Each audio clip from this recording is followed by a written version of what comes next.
경기도 의정중개탑 시간입니다. 이 경기도의 다문화 가정에 대한 지원 정책은 증가를 하고 있는데 반면에 우리 동포인 소위 그 고려인에 대해서는 지원 정책이 전무하다, 이런 문제점이 지적이 됐군요. 내년 2014년은 러시아 한인 이주 150주년이 되는 뜻깊은 해인데요. 국내 거주 고려인의 생활상은 어떤지, 또 앞으로 어떤 지원이 마련돼야 되는 것인지 살펴보겠습니다. 경기도의회 김현삼 기획재정위원장입니다. 안산시 제7선거구가 지역구입니다.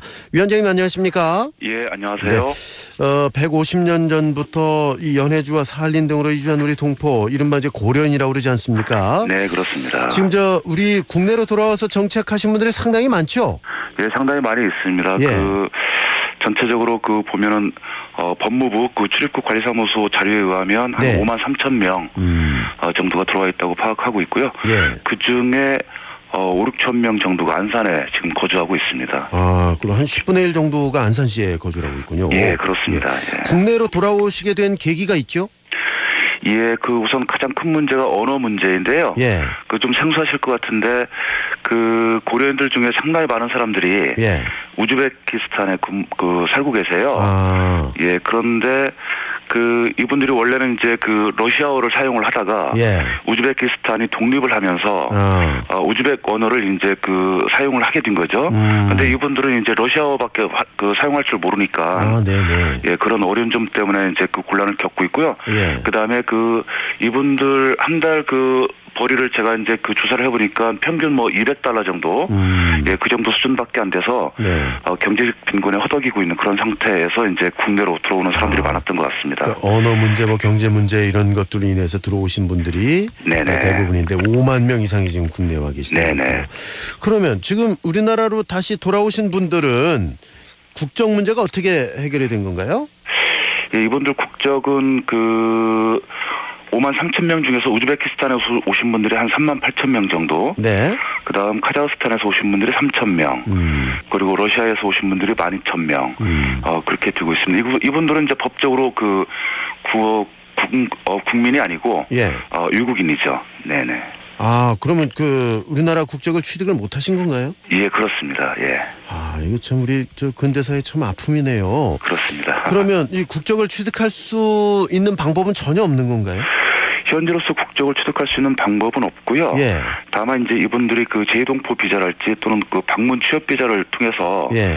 국내에 들어오시게 되는데 그나마도 H2 비자라고 해서요. 예. 방문 취업 비자인데 이런 경우는 3년 후에 또 강제 출국을 당하도록 되어 있습니다. 그래요? 예, 그리고 F4 비자, 재동포 비자 같은 경우에는 이제 계속 거주를 가능할 수는 있는데 근로를 또 못하게 되어 있고요. 예, 그런 상황입니다. 그러면은 아무래도 좀 여기서 생활하시기에는 어려움이 많을 수밖에 없겠네요. 많은 어려움이 있는데요. 예.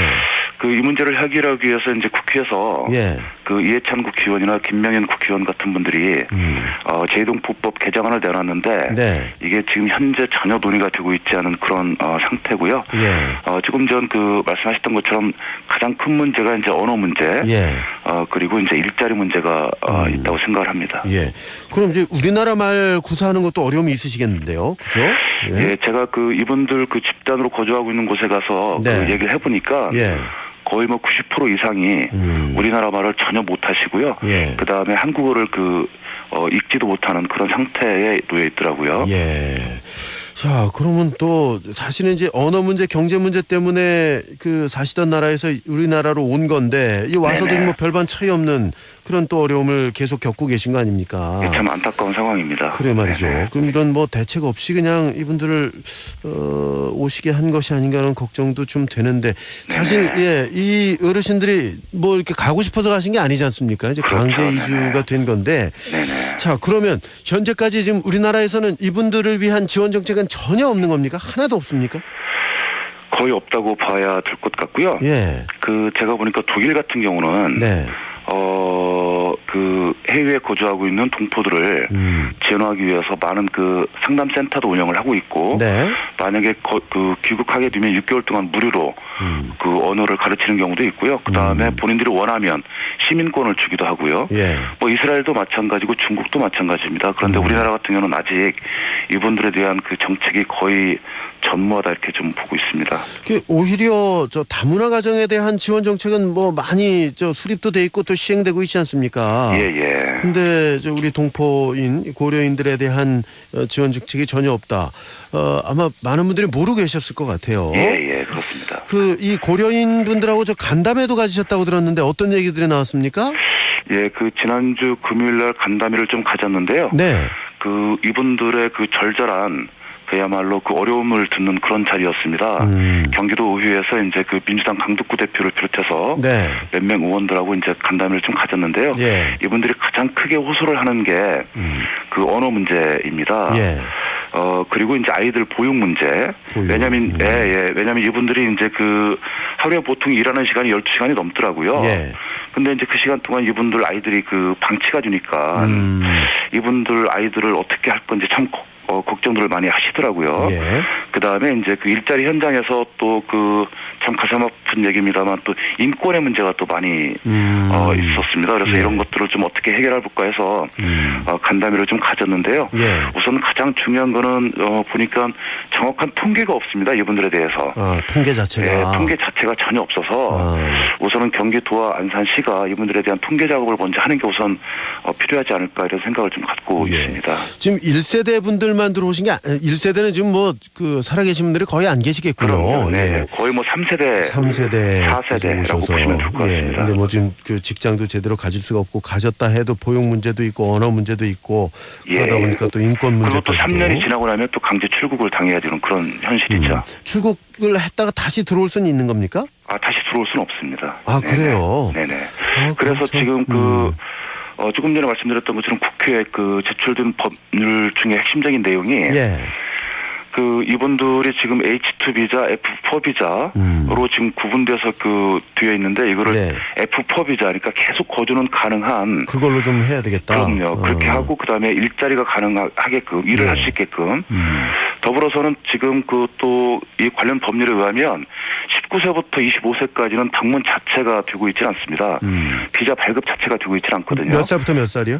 19세부터 25세까지요. 25세까지는 아예 안 된다. 예. 그래서 이분들한테도 비자가 발급되어질 수 있도록 하는 그런 내용의 법률이 빨리 개정이 돼야 될 것 같습니다. 예, 일단 법적 제도적 장치가 마련이 돼야 되겠고. 네네. 그리고 앞서 말씀하셨듯이 뭐 통계 자체가 안 잡히고 있다는 건 참 부끄러운 일이죠. 그렇습니다. 예. 그래서 이 현 상황이 어떤지를 좀 잘 지금부터 좀 파악을 해야 되겠습니다. 자, 화제를 좀 잠깐 바꿔보겠습니다. 이 경기도 내년 이제 살림을 두고 예산안 이 경기도와 경기도의회 좀 이견이 상당히 크다까지 지난주에 보도를 했는데 막판에 좀 조정이 됐습니까? 예, 오늘 그 10시에 본회의를 열어서 그 의결투기에서 주장한 내용을 이제 그 통과를 앞두고 있는데요. 예. 큰 틀에서 보자면 내년도 세일 채출 예산이 15조 9천억인데 그중에 88억 원만을 삭감을 했습니다. 크게 보면 그 세 가지가 이제 그동안 쟁점이었는데 첫 번째가 무상급식 예산인데 그 올해 874억 원을 배정을 했었는데 경기도가 내년도에 497억 원밖에 배정을 못했어요. 대폭 줄였죠. 예. 근데 이 부분을 70억 증액을 일단 합의를 좀 했고요. 70억만 증액하면 됩니까? 문제가 해결되나요? 부족하죠. 부족한데 이제 돈은 이제 워낙에 재정 형편이 이제 어렵다고 하니까. 그래서 의회 차원에서는 일단 70억 증액을 하고 내년도 추경을 통해서 좀 반영할 그런 생각을 좀 갖고 있고요.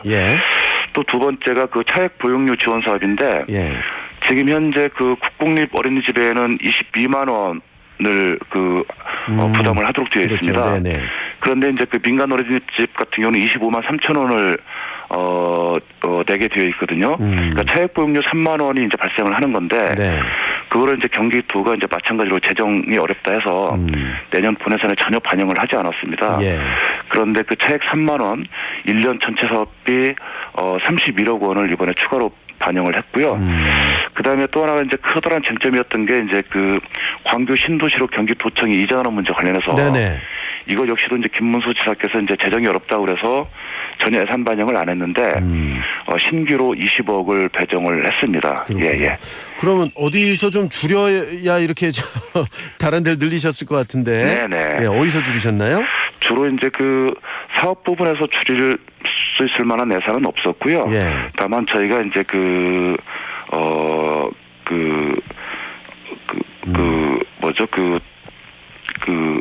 갑자기 기억이 안 나는데. 네네.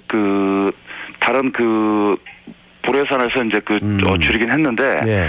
그러니까 경기도. 네. 그다음에 서울. 네. 그다음에 이제 인천.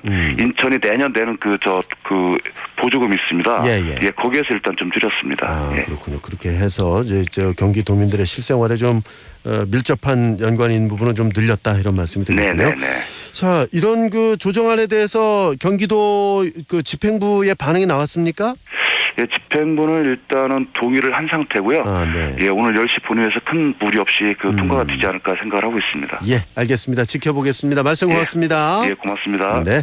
경기도 의정중개탑이었습니다. 경기도의회 김현삼 기획재정위원장과 말씀 나눴습니다.